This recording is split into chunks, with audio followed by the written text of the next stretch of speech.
So I was just checking my email and I got something from the university. I think I just got into grad school. I'm so excited.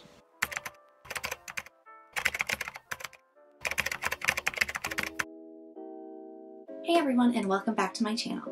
I'm guessing by now I've captured all of your attentions and you're just dying to know where on earth I've chosen to do my grad school studies abroad. Just a disclaimer though, because of COVID-19, all of the classes are going to be online, so there's not going to be any actual traveling to different countries until at least January, but I'm still really excited. This is something I've actually been looking forward to ever since I was an undergrad student at Northern Arizona University. When I was doing my bachelor's degree, I actually chose to study international affairs, which is just a fancy way of saying I study global politics. It's a subject that I've always been passionate about, and it was actually one of the main reasons why I chose to study abroad for my grad degree. As soon as I finished my bachelor's degree, I started looking at my options to study abroad for my grad school. My main criteria for choosing a school was location, affordability, if the degree was something that inspired me, and if I could see myself living there long term. Because of these criteria, I actually started looking into Germany and Scandinavia to study abroad, both of which offer free degree programs to master's students, even if you're from another country. Coming from the United States, where tuition costs upwards of $55,000 a year for tuition alone, free education was something that I never even thought possible. Once I'd taken care of the affordability part of my criteria, I started looking at which of the schools offered programs in political science, which actually wasn't a lot, which I was surprised about, but hey, that made my decision process a lot easier. After narrowing it down to my favorite Scandinavian and German schools, I started sending out all my documents to apply.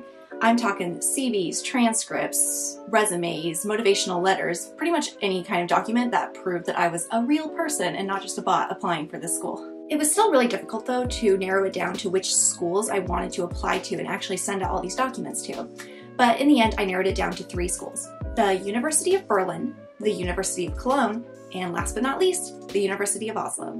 The University of Berlin is one of the most diverse universities in the whole world. It's located in the capital of Germany and has a lot of diverse German culture around it. One thing that I was really interested about in this degree was that it actually allowed you to travel to multiple cities around the world to finish your program. Every semester you'd be traveling to a new part of the world to be studying international affairs and global politics from a more diverse perspective. The second university I looked into was the University of Cologne. Now, while this city might be a bit smaller than the capital in Berlin, I was really interested in its political science program.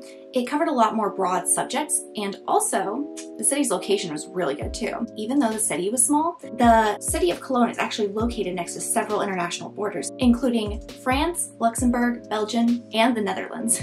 So it'd be pretty fun to travel to those on the weekends. The final school I looked into was the University of Oslo. Oslo's master program was probably the most specialized out of all of the schools that I looked into. The program focused on the theory and practice of human rights, something that I'm very passionate about. In fact, to finish my bachelor's degree, I actually studied abroad and did volunteer work with the human rights issues in Greece. So it was kind of perfect actually, and really in my specialization that I want to focus on in the future. The city itself is of course the capital of Norway and is a rich and vibrant city with a really high quality of life. And it's not too far from other Scandinavian countries, which is nice. So those are the 3 schools that I sent applications into, giving me 3 very different possible futures. No pressure. Of course though, only one can be my final decision, and that school is the University of Oslo. Okay, so the flag might have given it away. They accepted me. Okay, so you're probably wondering why I chose Oslo out of all of my other options, and there's a couple reasons why I did. Oslo, Norway is actually the only city out of the 3 that I researched that I'd actually visited in the past. So I already had a base knowledge about what it would be like to live there permanently. The city is beautiful. The people are so friendly, which would make making friends a lot easier. And I mean, come on, Norway's been voted the most happiest place to live on Earth a couple times, so I think I'll do fine there.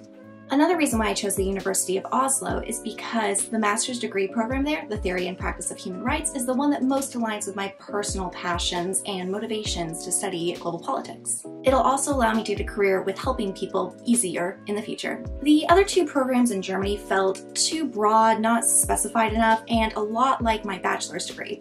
This time I wanted to do something unique and different from what I'd done in the past. And while it would be cool to travel to a new city every semester with the University of Berlin, I think it would be better for me if I got a more immersive experience studying abroad, aka staying in one place, really getting into the culture, and making connections that would last a lifetime. Who knows, maybe I'll even stay in Norway after the program ends.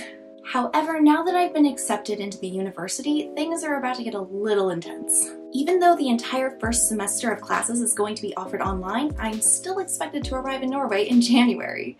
Now, that is 7 months away, but in the grand scheme of things, when changing continents and your entire way of life is at stake, that's not a lot of time.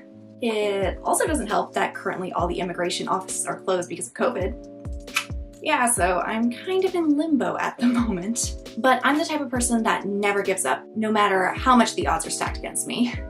This acceptance letter honestly means so much to me and is a stepping stone towards something I've always wanted, living abroad permanently. Now that I've been given this opportunity, there's nothing holding me back from achieving my goals. If you guys are interested in seeing what happens in the future on my grad school journey, make sure to like this video and subscribe. I post new videos every week and can't wait to see more of you. Until then, bye!